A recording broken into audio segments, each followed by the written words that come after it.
Zvakaoma ndoziva kuti makatsamwa. I know kuti muri kupenga zvisingaiti muri kupopota. Guys, hamusi kundiunderstand handinzwisisei. I am not back in Swaga's life. Handisi shamwari yaSwaga. Hazvichaiti tite ushamwari wataita paya way. I'm just trying to help him. Wose munhu, just like any help that I render to other people. Anyway, help yandiri kutaura. Handiti tiri kuti ngaatsvage zvokuita ashande. Ari kutengesa mawigi ayo way. Thank you kune vari kuuya vachibvunza ndichingotendai panhamba idzo kuti mutengewo mawigi. Mukatengawo mawigi acho anokwanisa kudiwa kuti akwanise kubhadharawo rent yacho nekutengawo chikafu. Handimaona chete. I'm not asking for many, for much. Support kungotenga iye achiruka achigadzira mawigi acho kuti akwanise kubhadhara rent, guys. Akazotaka kunaiwa nemvura ari mustiti munozoseka here, guys.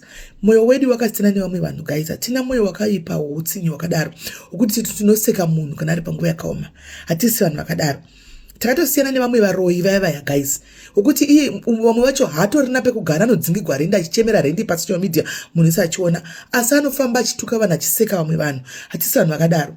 Isusu when we see somebody kuti apa ari kustruggle chero akatituka zvakaita sei, guys, we help and we move on, because this help hatisi kuitira iye. Help iyi, guys, tiri kuitira Mwari.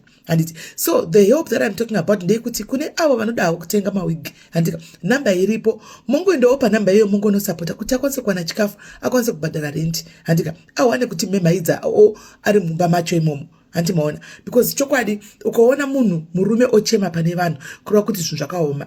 Handimaona, kureva kuti zvinhu zvine zvakatongomawo. Handisi kuti ndadzokera, muri kutoconfuse the two and mistaken the two kuti simeni vatodzokera vatove Mwari sivasi. Aiwa, guys, aiwa.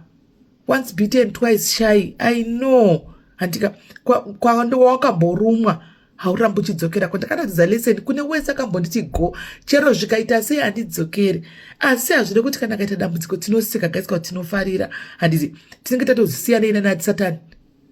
Tatasiyanei nemadhimoni, guys, naSatani. Vanasatani vanotuka namai avo, vanasatani vanotaura zvinyadzi pamberi pevana, vanasatani vanotaura zvinhu zvisina hunhu, vanobudisa nyasi yavo pamafacebook. Tinenge tasiyanei. Tinenge tisina kusiyana. Handitimaona kune vanoda kutengawo mawigi, just help by supporting. Kana une wigi waona yauri kufarira, it's rather go and negotiate. Ende muno negotiate. Nani mari autora handina, ndine yakati mongotaura nawe kuko ini ndakatongopedza, ndongoposta mapicha ndakatopedza pangu. I'm trying to go advertise kuti akwanise kudiwo kuti angoraramawo zvingwetawo vamwe chete, guys. Memaidza yenyu, asi handisi munhu ane moyo wakanyanya kuoma kudaro, guys. Handogoni, guys, kutaura chokwadi. Memaidza yenyu muri vana vangu munobvunza kuti memaidza. Memaidza chaizvo. Muri vaningina vangu munobvunza kuti memaidza. Vakoma vangu munobvunza kuti memaidza. Chimemaidza. After that tigodzidza chimwe chinhu wani chinenge chakanaka. Nditika love you, guys.